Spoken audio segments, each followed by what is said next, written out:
Biscuit পছন্দ করে না এমন মানুষ কিন্তু খুব কমই আছে। বাচ্চা থেকে বড় সবারই কিন্তু এই বিস্কিট অনেক বেশি পছন্দ। আসসালামু আলাইকুম everyone, welcome back to my video. আজকে আপনাদের সাথে বিস্কুটের রেসিপি শেয়ার করব, তাও আবার একদম হাতের কাছে থাকা উপকরণ দিয়ে।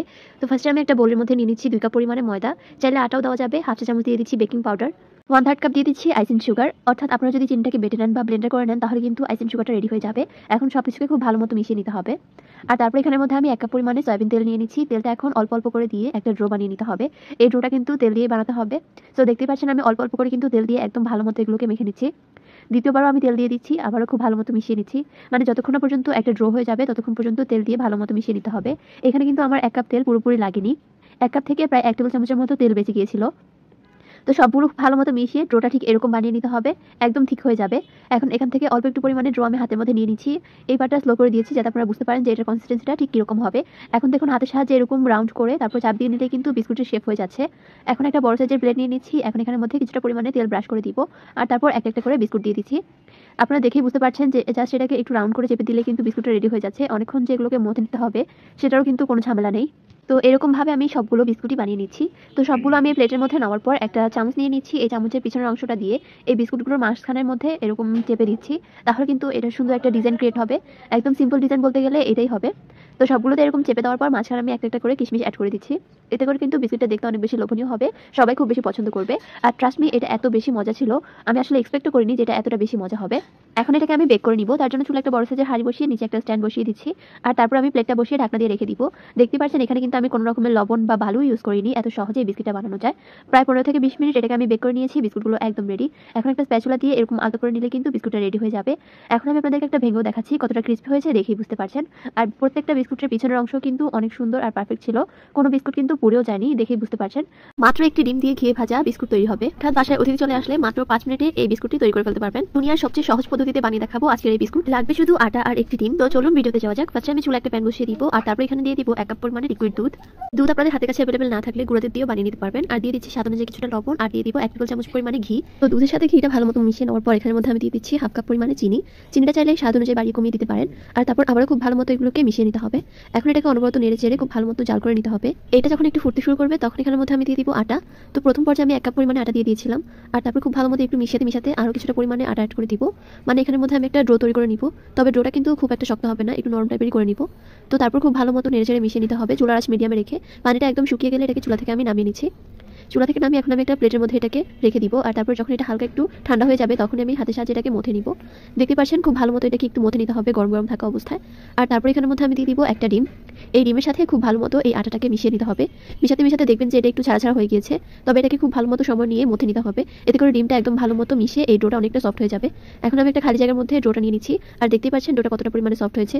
তো ডোটা গোল করে উপরে কিছুটা পরিমাণে আটা দিয়ে এখন আমি একটা বেলুনি দিয়ে এরকম রুটি বানিয়ে নিব। আর রুটিটা কিন্তু অনেকটাই মোটা হবে। আর এখন একটা ছুরি দিয়ে এটাকে লম্বা লম্বা করে কেটে নিব। সবগুলোকে সমানভাবে কাটার জন্য আমি ছুরি দিয়ে একদম সমানভাবে সবগুলোকে কেটে নিচ্ছি। তো দেখতে পাচ্ছেন এরকম করে আমি সবগুলো বিস্কুটের শেপ দিয়ে দিব। আপনারা চাইলে কিন্তু এভাবে করেও এই বিস্কুটগুলোকে ভেজে নিতে পারেন। তবে আমি এখানের মধ্যে আজ একটা সিম্পল ডিজাইন করে দেখাবো যেটা আপনারা খুব সহজেই করে নিতে পারবেন। তো তার জন্য এখানের মধ্যে আমি একটা শোন নিয়ে নিচ্ছি। এই শোন দিয়ে কিন্তু খুব সুন্দর ডিজাইন করা যাবে। তো দেখতে পাচ্ছেন শোন নিয়ে তারপর আমি এই বিস্কুটের এক পাশ থেকে এরকম ডিজাইন করা শুরু করব। এই ডিজাইনটা আপনারা একটু লক্ষ্য করলে বুঝতে পারবেন, বলে দেওয়ার মতো কিছুই নেই। তো দেখতেই পাচ্ছেন শোন দিয়ে পুরো বিস্কিটের চারো সাইড দিয়ে আমি ডিজাইনটা করে নিচ্ছি। খুব সুন্দর মতো কিন্তু এই ডিজাইনটা করা যাবে, যে কেউ একবার দেখলে এটা পেরে যাবে। আর তারপর মাঝখানে যে খালি অংশটা আছে ওইখানেও আমি সেম ভাবে ডিজাইন করে নিব। তো তাহলে কিন্তু বিস্কিটটা একদম রেডি হয়ে যাবে। এরকম করে আমি সবগুলো বিস্কিটের ডিজাইন করে নিচ্ছি। আর এখন এটাকে আমি ভেজে নিব। চুলা একটা প্যান বসিয়ে তেলটা হালকা গরম হয়ে আসলে তারপর আমি পিঠাগুলো বা বিস্কিটগুলো দিয়ে দিচ্ছি। আর তারপর বিস্কিটটাকে এখন উল্টিয়ে পাল্টিয়ে লাল লাল করে ভেজে নিতে হবে। আর দেখতে পাচ্ছেন বিস্কুটগুলো কিন্তু অনেকটা ফুলেও যাচ্ছে। তো তারপর লাল লাল করে ভেজে ক্রিস্পি করে তারপর চুলা থেকে নামিয়ে নিতে হবে। ঘিয়ে ভাজা এই বিস্কুটটা খেতে কিন্তু অনেক বেশি মজার হয়। আর আপনারা দেখতেই পাচ্ছেন এটা কতটা পরিমাণে ক্রিস্পি হয়েছে, দেখে বোঝা যাচ্ছে। তো আমি আপনাদের সাথে একটা ভেঙেও শেয়ার করছি। চা বানানোর পর যদি দেখেন বিস্কুটের কোটা খালি, তাহলে এই ভিডিওটি আপনার জন্য। আজকে আমি দেখাবো কিভাবে আপনারা 10 মিনিটের মধ্যেই বিস্কুট বানিয়ে ফেলতে পারবেন বাসায় খুব ইজিলি আর হাতের কাছে থাকা উপকরণ দিয়ে। তো চলুন ভিডিওতে যাওয়া যাক। ফার্স্টে আমি একটা বাটির মধ্যে নিয়ে নিচ্ছি 1 কাপ পরিমাণে নারকেল। নারকেল দিলে বিস্কুটের টেস্টটা অনেক বেশি ভালো আছে। আপনাদের হাতের কাছে যদি না থাকে তাহলে কিন্তু আপনারা এটা স্কিপ করতে পারেন। আর তারপর এখানের উপর দিয়ে আমি দিয়ে দিচ্ছি ডিম। একটা ডিম দিয়ে দিব এখানের মধ্যে। আর তারপর এখানের মধ্যে হাফ চা চামচের মতো দিয়ে দিচ্ছি এলাচের গুঁড়া। এতে করে ফ্লেভারটা অনেক বেশি ভালো আসবে। তো আমার বাটিটা যেহেতু একটু ছোট হয়ে গিয়েছিল, তো তার জন্য আমি একটা বড় সাইজের বোলের মধ্যে এটাকে ট্রান্সফার করে নিচ্ছি। আর এখন এখানের মধ্যে দিয়ে দিব স্বাদ অনুযায়ী কিছুটা লবণ। আমি এখানে হাফ চা চামচের মতো দিয়েছি। হাফ কাপ দিয়ে দিব চিনি। চাইলে স্বাদ অনুযায়ী চিনিটা বাড়িয়ে কমিয়ে অ্যাড করতে পারেন। এখন ডিমের সাথে সবকিছুকে খুব ভালো মতো মিশিয়ে নিতে হবে। এটাকে ভালো মতো মিশিয়ে নেওয়ার পর আমি এখানে 1 কাপ পরিমাণে সুজি অ্যাড করছি। সুজিও কিন্তু আমাদের পাশে অ্যাভেলেবল থাকে। তো এখন সুজির সাথে ভালো মতো সবকিছুকে মিশিয়ে নেওয়ার পর এখানের মধ্যে আমি এখন গুঁড়া দুধ অ্যাড করব। গুঁড়া দুধ দিলে কিন্তু এটা টেস্ট অনেক বেশি ভালো আসে। তো এটা দেওয়ার চেষ্টা করবেন। তো আমি এখানের মধ্যে প্রায় 3 টেবিল চামচের মতো গুঁড়া দুধ অ্যাড করেছি। আপনারা চাইলে এটাও বাড়িয়ে কমিয়ে দিতে পারেন। তো এখন খুব ভালো মতো হাতের সাহায্যে এগুলোকে মিশিয়ে নিতে হবে। তো মিশিয়ে নেওয়ার পর এটাকে আমি 2 মিনিট এরকম রেস্ট রেখে দিব। 2 মিনিট পর দেখবেন যে এটা আগের তুলনায় একটু মানে কি বলবো, এটাকে এখন আপনি যে কোনো ধরনের শেপ দিতে পারবেন ওরকম। তো এখন এটাকে আমি হাতের সাহায্যে গোল করে এরকম লম্বাটে শেপ দিয়ে নিচ্ছি। আপনি ইচ্ছা অনুযায়ী যে কোনো ধরনের ডিজাইন কিন্তু আপনি এটার মধ্যে করতে পারবেন। আর যেহেতু ইনস্ট্যান্ট বানাচ্ছি, তো তার জন্য কিন্তু আমি এখানের মধ্যে কোনো রকমের ডিজাইন করছি না, একদম সাদা সিধে রাখছি সবগুলোকে একটু লম্বাটে করে। তো সবগুলোই বানানো শেষ মোটামুটি। তো এখন আমি এগুলোকে ভেজে নিব। ভাজার জন্য চুলা একটা প্যান বসিয়ে হালকা তেল দিয়ে দিচ্ছি। তো তেলটা গরম হয়ে গেলে একটা একটা করে বিস্কিট দিয়ে দিব। চাইলে ডুবো তেলও ভাজা যেতে পারে। তো আমি যেহেতু একদম হেলদি উপায় দেখাচ্ছি, তার জন্য আমি একদম কম তেলে এগুলোকে ভেজে দেখাবো। তো এখন এগুলোকে 2 মিনিট এরকম ভেজে নিতে হবে। তারপর এগুলোকে একটা একটা করে আমি কাঠি দিয়ে উল্টিয়ে দিচ্ছি, ছাঁকনি দিয়ে উল্টাচ্ছি না। কাঠি দিয়ে কিন্তু খুব ইজিলি এটাকে উল্টানো যায়, আপনারা দেখে বুঝতে পারছেন। তো এই পাটাটাও আমি 2 থেকে 3 মিনিট এরকম ভেজে নিব। চুলা কিন্তু মিডিয়াম টু লোয়ে রাখবেন, তাহলে বিস্কুটটা খুব সুন্দর মতো ক্রিস্পি হয়ে যাবে আর একদম মজা হবে কিন্তু খেতে। তো এরকম যখন লাল লাল হয়ে আসবে, আমি চুলা থেকে এগুলোকে তেলটা ভালো মতো ছেঁকে নামিয়ে নিচ্ছি। আপনারা কিন্তু চাইলে এটা চায়ের সাথেও খেতে পারেন, আবার চাইলে কিন্তু এমনিতেও খেতে পারেন। দুইভাবে খেতে কিন্তু এটা অনেক বেশি ভালো লাগে। তো আমি তেলটা ছেঁকে এগুলোকে উঠিয়ে ফেলছি আর এগুলোকে এখন আমি পরিবেশন করব। আর ভিতর থেকেও কিন্তু এটা অনেক বেশি ভালো ছিল, আপনারা দেখেই বুঝতে পারছেন।